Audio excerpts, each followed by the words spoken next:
Olá, caríssimo telespectador da Rede Século XXI, obrigado pela sua audiência, que bom encontrá-lo diante do televisor. Você é a causa da nossa alegria, programa sob a responsabilidade do Ordinariado Militar do Brasil.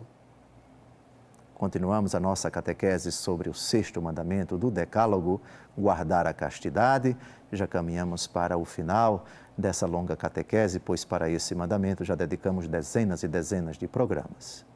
Hoje nós vamos tratar com o Código de Direito Canônico de um direito básico do cônjuge de se separar quando a situação, a convivência está realmente aos frangalhos, está esfarrapada, está comprometida, existe um perigo grave para a integridade física ou moral ou espiritual de um, do outro, ou de ambos, ou dos filhos, enfim, o direito de se separar.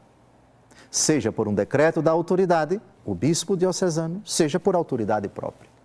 Quando, diante de Deus, a parte inocente, a parte traída, a parte abandonada, a parte rejeitada, a parte ofendida diz, não dá mais. Não há condições de conviver com essa pessoa, pelo menos por enquanto. Disso trata o cânon 1153, parágrafo 1º do Código de Direito Canônico.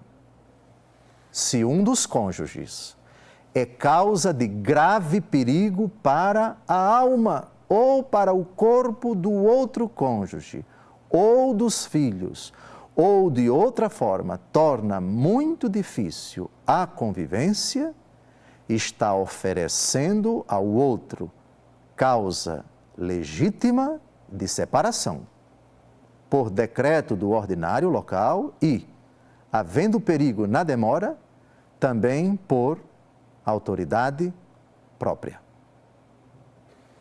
De novo, à luz da 1 aos Coríntios, capítulo 7, que a mulher não se separe do marido, mas se estiver separada, que fique sem se casar ou que se reconcilie com o marido, e da mesma forma o marido não rejeite a sua esposa, essa situação, lamentavelmente, não é tão rara nos dias de hoje, onde a convivência se torna, com o perdão da palavra, um inferno.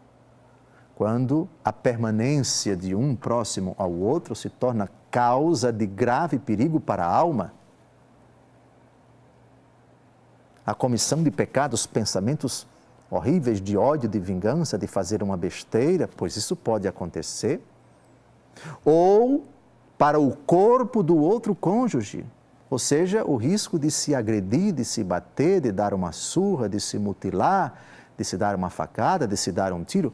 Infelizmente, isso pode acontecer quando o litígio entre o casal chega a um nível insuportável, de verdadeira animosidade, quase animalesca. E quando a integridade dos próprios filhos também corre um risco, quando ele passa a agredir os filhos, máxime quando são menores de idade, ou quando ela passa a agredir na presença do marido, sem o consentimento dele, ou ele agredindo os filhos sem o consentimento dela, ou quando os dois agridem os próprios filhos, ou seja, a situação está insuportável, é muito difícil a convivência. Portanto, o culpado está oferecendo ao outro uma causa legítima de separação. O ideal seria procurar o bispo para que ele, por decreto, decretasse a separação, coisa que poucas pessoas sabem e que poucas pessoas procuram, como disse no programa anterior.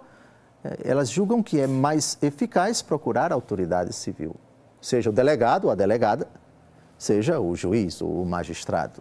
Mas do ponto de vista eclesiástico também essa providência pode ser tomada.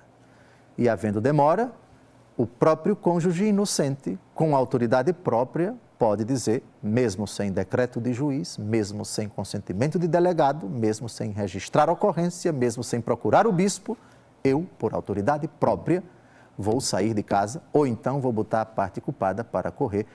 Pelo menos por um certo tempo, a separação se impõe e essa é a doutrina da Igreja, a disciplina da Igreja, que eu gostaria de ressaltar e que os casais jamais esquecessem.